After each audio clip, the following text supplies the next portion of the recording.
Good evening, ladies and gentlemen. My name is David Cox, and I'm the host of the New America Movement. We just appreciate you tuning into our show this evening. We have a great show for you. First of all, let me say I have my co-host with me, Jordan Cox. Jordan, say hello. What's going on, everybody? How y'all doing? Amen, son. Good to have you on the show today. We've got a lot to talk about. And one of the things we haven't been hearing a lot about in the media is Hunter Biden's laptop. Now, this has sort of been spinning around for the last 2 years. And we kind of know the story. Hunter Biden leaves his laptop in Delaware, and it's picked up and returned to some very prominent people who happen to dabble into it, and they realize that there's a lot of sensitive information on this laptop. Now, you may just assume that it's just about pornography, him and his little sex thing he has going on, and some crack cocaine. But there's a lot of stuff on there that could become an issue for our country and, of course, for the president, who is Hunter Biden's father. One of the things that we find so interesting is that it appears he's being protected by no other than the media. Jordan, weigh in on this just a moment. Well, yeah. First of all, you're correct. You have the first time in history where you have a president that actually has an army of his own, pretty much. I mean, he could do anything, and the media is going to protect him. They're going to look out for him. They're going to make sure nothing bad happens to Joe Biden. Unfortunately, the American people have spoken, and they're like, we don't like what this administration is doing, but yet it doesn't seem to be stopping the media. You think the media would be catching on and saying, maybe we should veer off and stop protecting this guy and actually do our jobs, be journalists and not pick a side and actually report news. But they're not. In fact, they're doubling down to protect him from Hunter Biden's laptop. And what blows my mind is that the FBI, the assistant director of the cyber unit, gets on there, and Matt Getz starts going in on him, asking him questions. Do you have the laptop? Can't say. Okay. Do you know where the laptop is? Can't say. Okay. Well, can you tell us anything about this laptop, really? No, can't say. And he's like, I find that extremely weird. So where is it? The laptop. Sir, I'm not here to talk about the laptop. I'm here to talk about the FBI cyber program. You are the assistant director of FBI cyber. I want to know where Hunter Biden's laptop is. Where is it? Sir, I don't know that answer. That is astonishing to me. I'm holding the receipt from Max Computer Repair, where in December 2019, they turned over this laptop to the FBI. And what now you're telling me right here is that as the assistant director of FBI cyber, you don't know where this is after it was turned over to you 3 years ago. Yes, sir, that's an accurate statement. You're the FBI. How do you lose a laptop? Because you say you don't know where it's at. You say you can't answer the question. So how does the FBI lose a laptop? And how does the head or the assistant director of the cyber division in the FBI, how does he not have any answers on this? And this is just my other quick little question. If there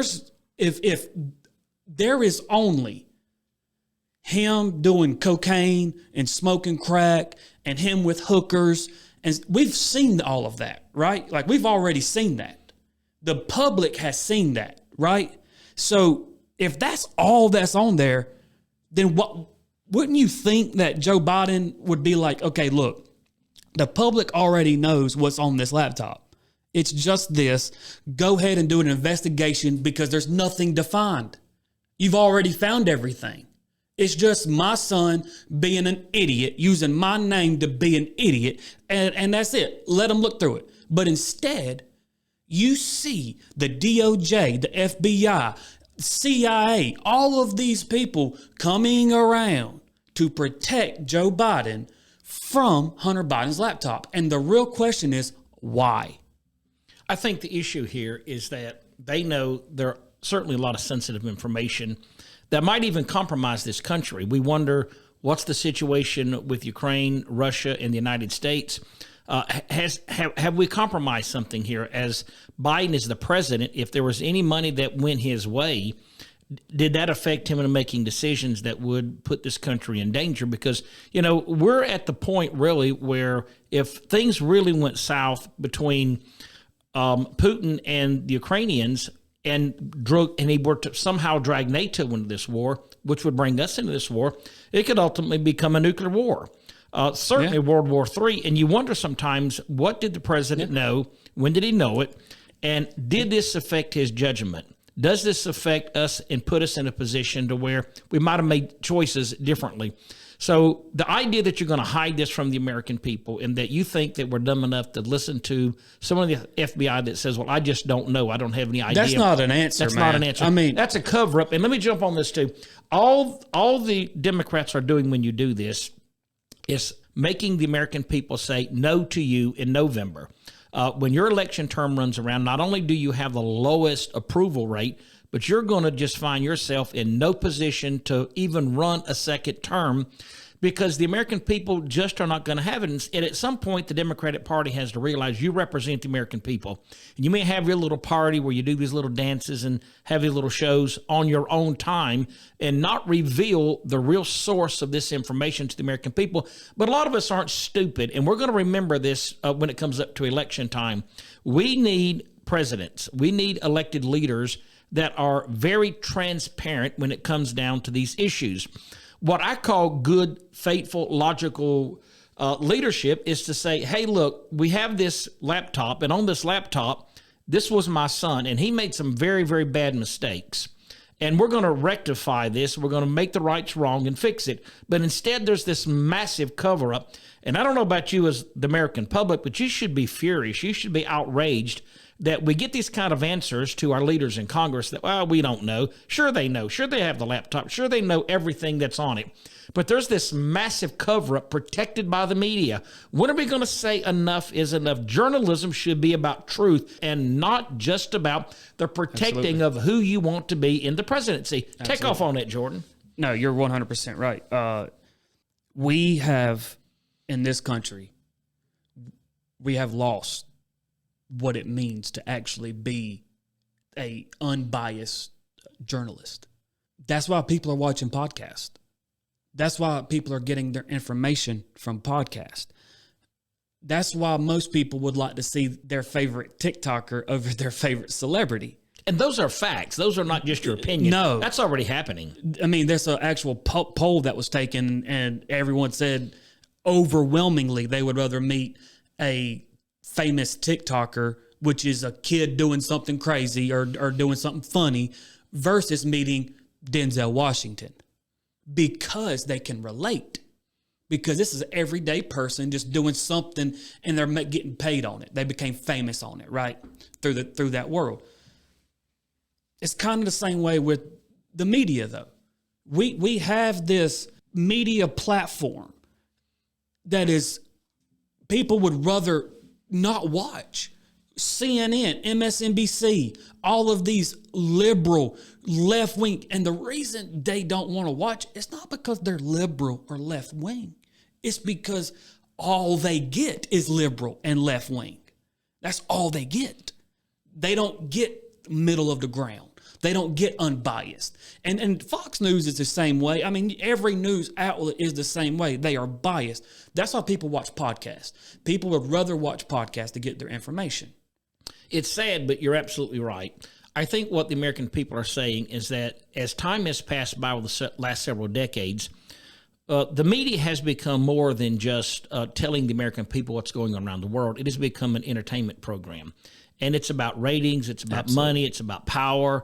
And they can absolutely cover up wrongdoings beyond any imagination. Because let me say there's no accountability in that party. What would have happened, let's just suppose the FBI took the laptop in 2020 and they did a really non-biased evaluation of what was on it. And they were, as the law says, blind to judgment until the verdicts and the actual proof was there. They're not partisan. They have to be in a position to say this is just the truth, whether it's the right or the left side that benefits from it. What would have happened if they had brought that to the media and Congress and have said, here's what's on it. The American people need to know this. What would they have seen? What would have been known? Joe Biden would be president. I don't know, but I just can guarantee you it would have been some stuff that would have been extremely incriminating to the president, and the election would have been different. So I was about to say that. This is just my question to the public. Let me know. If the Hunter Biden laptop affected the election, Joe Biden lied about the Hunter Biden laptop, said it was Russian disinformation. Is that, and he won it based off of this. We know that because the American people spoke and said that we would not have voted for him if they would have done this story on Hunter Biden's laptop. So he wouldn't even be president. So if that is the case, then can we confidently say that we have a stolen election?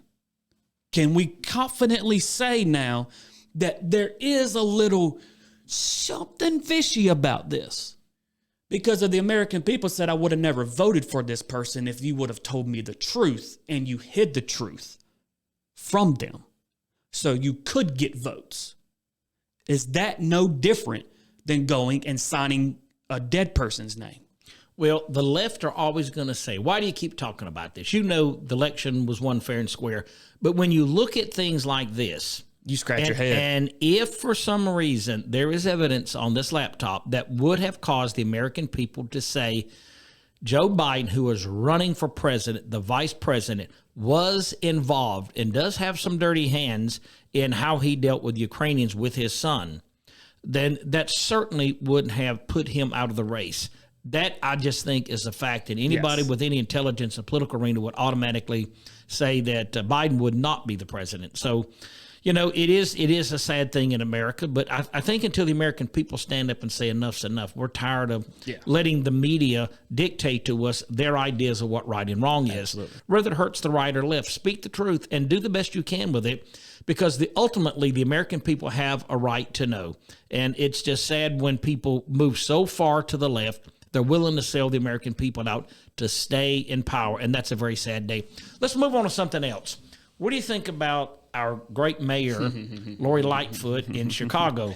Now, I kind of thought that the defunding of the police had kind of died down a little bit. Maybe I'm naive. I haven't listened to all the circles and what's really going on in America. But, man, we've got a lot of black leadership in this country that are pushing still to defund the police. What is it with this? Well, I mean, what do you think you're going to get? It's like saying I'm going to make a cake without flour. I don't care what you come up with. It's just not going to be that good. So defunding the police, how does that work out for us? Well, and I want to make this very clear. Very, very clear. I don't want no misinterpretation on this whatsoever.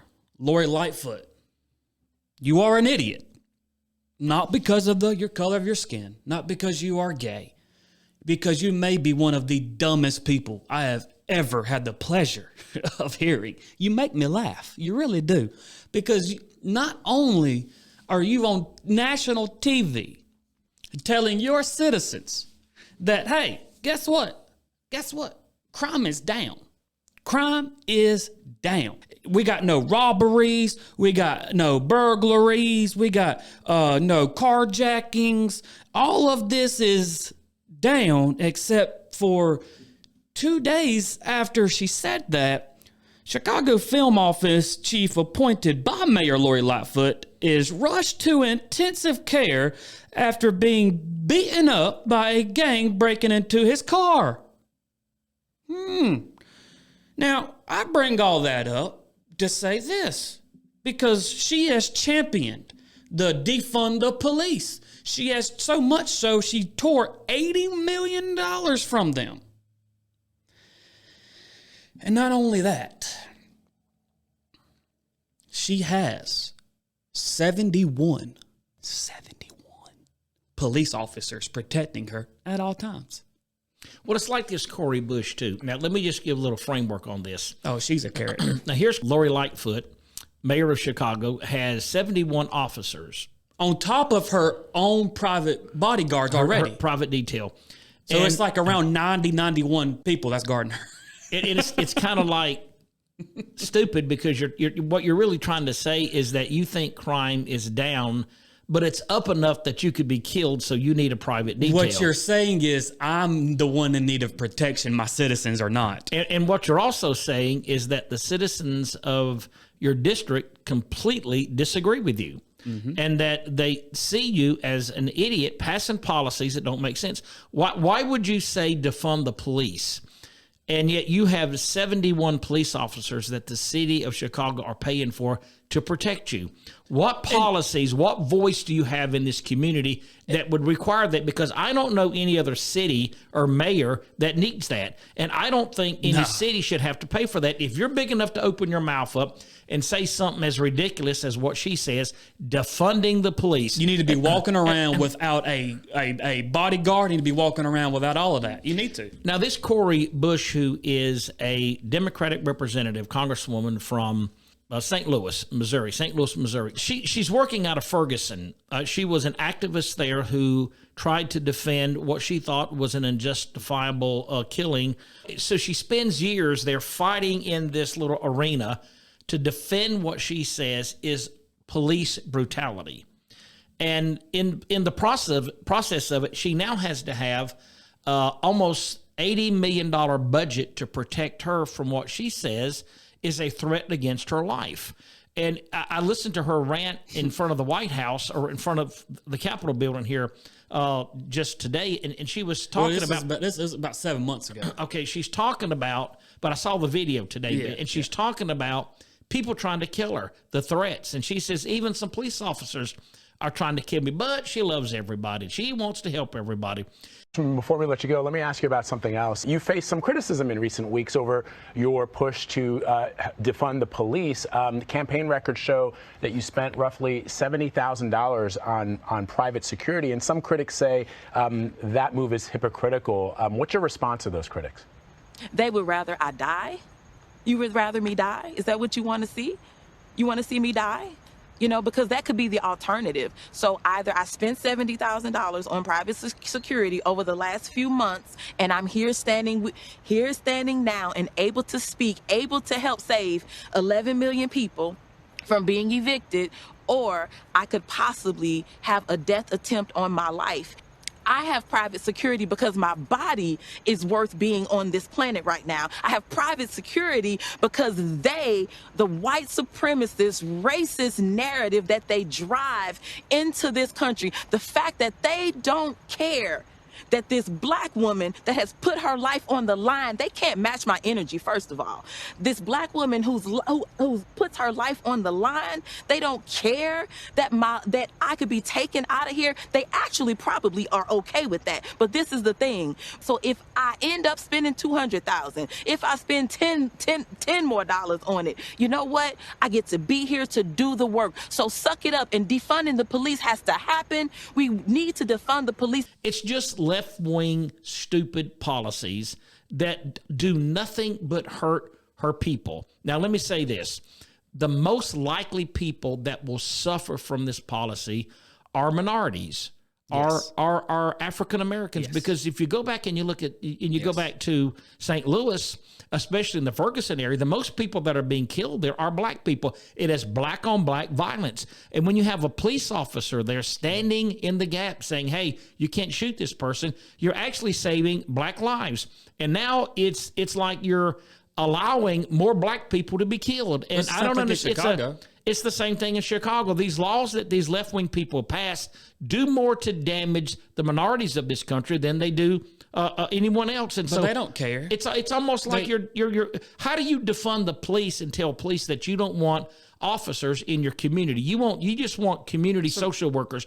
You tell me a social worker that's going to get in the line of fire between two drug dealers. Jump on that. I'm glad you brought that up. Lori Lightfoot, how come you don't have social workers guarding you? That's a good point. I'd like to know the answer to that. Hey, just real fast. Well, here's the reason why. Because if someone pulls a gun on Lori Lightfoot and aim it at her, seeking to kill her, a really good social worker can say, "Wait a minute, stop. Let's think about this." They'll talk to them. All you need is love. All you need is some love. I'm so glad you brought that up. Because what happened is your mom and your daddy didn't love you enough. And if you can let me talk with you a moment, you'll realize you need love. And you'll put that gun down, and you'll never ever commit another crime. Is that the most ridiculous thing you ever heard in in your life. She's dumb. She is just dumb. You got to be laughing at She's this just stuff. dumb. Because, yeah, even Lori Lightfoot told a forum that of students. Yeah, what's happening in America, especially when her film producer was brutally beaten and put in ICU. She says, these are young kids. These are 16, 15, 14-year-old kids. What they need is love. It's just they didn't get enough love from their mom and daddy. Who is sitting in that forum saying, you know what, that does sound right? And let me just say this. Once you have crossed the barrier where you have broken that relationship as a child and you have entered into the arena where you lose respect for people, there is very little chance that you'll ever get back. You can't love these people back into being what society thinks they should. If that's the case, why doesn't the prisons do it? Why don't we do that on death row with these people? Because we know it doesn't work. Before we even send them to prison. Right. So here's well, let me say this. I agree it is the breakdown of the home. It is mom and dad not doing their job. If you don't like where you live and you blame your community for it, there is a bus leaving town every 30 minutes. Get on that bus. If you have to get on there butt naked with your kids, take you some bread and bologna and say, we don't have any money, but somehow we're going to get on this bus and we're going somewhere else because this is not a good area for my kids, and start your life over with. You say, how can you do that? Look, there are people that come from Africa and all over the world every day into this country, and you know what? In a year or two, they're driving a nice car. They've got great jobs. They've got businesses. Don't tell me you cannot do better than making excuses and blaming society for it. Defunding the police is not going to make it better for people in Ferguson, Chicago, or anywhere else in this world. Go with it, Jordan. You're right. That you hit the nail on the head. In Chicago, I hate to break this to y'all, it's not white on black crime. It's black on black crime. In Baltimore, it's black on black crime. It's everywhere. These policies hurt minorities, and for the life of me, I don't understand why y'all cannot understand that. These hurt minorities, and we have to stop this. We have got to stop the violence, and here's how you do that. Vote Lori Lightfoot out. Plain and simple. Vote her out. Put somebody competent in that will make good policies, that will allow 71 officers to leave their safety to come protect you, because that's what them officers are paid to do, not protect her. They're paid to protect you. So that's how you fix this, and flood everything with blue. Flood it. Absolutely, son. Absolutely. Well, thank you for being on the show with me. It's been a great show. Thank you for listening in on the New American Movement. Welcome back at the next meeting. Thank you. God bless you and have a great day.